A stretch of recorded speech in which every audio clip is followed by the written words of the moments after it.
seasons. Please welcome Richard with his second speech. Richard Brewer.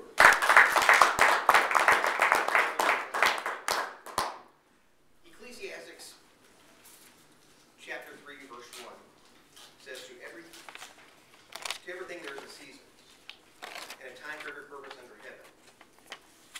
Now think about that. To everything there is a season. Today I'm going to talk about how life is like the seasons. You've got winter, you've got spring, you've got summer, and you've got fall. Winter needs to be a time to grow strong. But we first must learn how to handle our winters. Because there are all kinds of winters. There are economic winters, when the financial wolves are knocking at your door. There are physical winters, when your health is shot. And there are personal winters, when your heart's smashed into a million pieces. Winterness, disappointment, loneliness. It's when everything goes wrong. It's when the wheels come off. So the real question is, how do we handle this? A lot of people, my wife included, want to just tear January off the calendar and just forget it never happened. But that's really, it's really childish, and it's not really practical, because it solves nothing. Let me tell you what mature people do.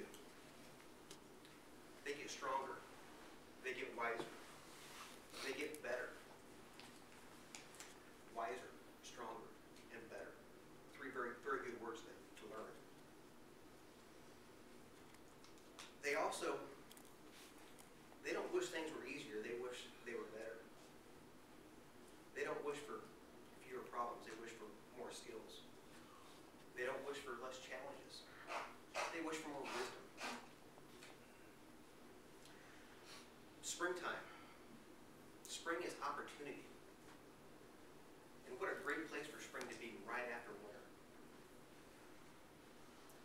Because after every difficulty there comes opportunity, and after every recession becomes expansion.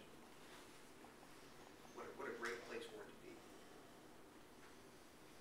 Spring is a time to take advantage. Take note of those two words, take advantage. You have to take advantage of all of your springs that you have. And we cannot get confused by the balmy weather.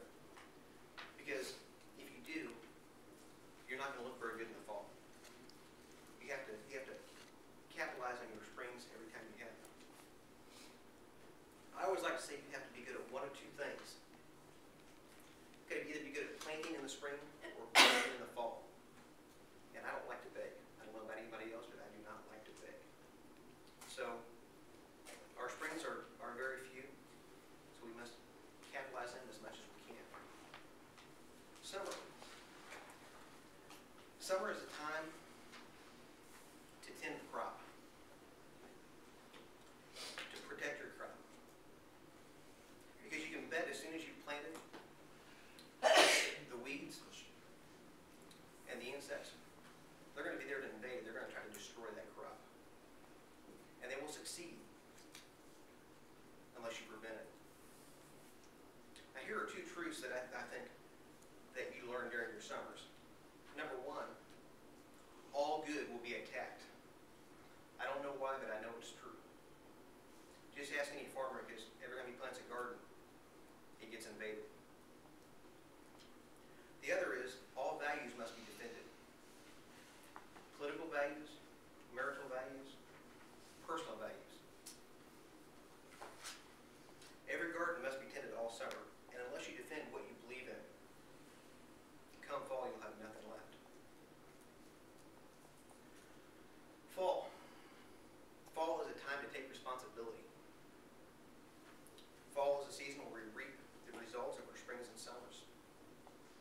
Maturity can be defined by our ability to take full responsibility for the crops that we have tended, either bountiful or meager. And accepting full responsibility is one of the highest forms of human maturity, I believe. And it's also one of the hardest. We must learn to welcome fall without apology or complaint. Without apology if we do well, and without complaint if we don't do well. used to have a lot of problems in this area. I used to blame everybody for my problems. My boss, the government,